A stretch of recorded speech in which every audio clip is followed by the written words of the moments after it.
سلامونه دوستانو، هیله من یم روغ جوړ به یاست. که چیرته زموږ سره په کورونو کې دوایانې وي او موږ د هغه په استعمال باندې نه پوهیږو او یا هم هغه دوایي چې موږ یې نه پیژنو چې دا دوا د کوم مرض لپاره ده، نو نن زه درته داسې یو ډکشنري ښایم، داسې یو ډکشنري در پیژنمه چې تاسو کولی شئ چې په دې ډکشنري کې هر ډول دوایان د ځان لپاره معلومې کړئ.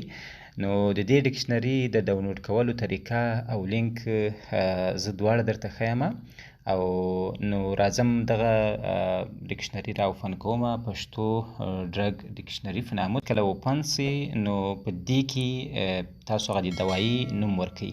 د دې ډکشنري یوه خوبي خو دا دی چې اپلاین کار کوي، کوم انټرنیټ ته ضرورت نه لري. دلته زه هغه د دوا نوم ټایپ کوم، زه ورته وایم سي امپرازول. ما ته وایي چې دا د اسمپرازول چې دی د معدې د درد او د معدې د زخم لپاره څنګه کیږي استفاده کیږي. نو راځم یو بل د دوا نوم ورکوم، سیټریزین. د دلته ما ته وایي چې د الرژي لپاره استفاده کیږي استعمالیږي. نو د دې دوایانو عکس درته د سکرین باندې هم ښیمه. یو بل دوایي هم ټیسټ کوو چې هغه ورکوو چې هغه څه لپاره استفاده کیږي. زه ورته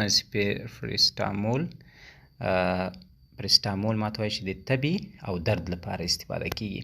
نو تاسو کولی شئ چې هر ډول دوایي دلته کې ورکوي او د هغو په اړه معلومات ترلاسه کوي. د دې ډکشنري د ډاونلوډ لینک به زه د دې ویډیو په ډسکرپشن کې درته کیږدم. تاسو کولی شئ چې دا ډکشنري زما د ټلګرام ګروپ نه ډاونلوډ کړئ. که چیرته تاسو کومه پوښتنه سوال غوښتنه لرئ ما ته په کمنټ کې ولیکئ، انشاءالله جواب در کوم.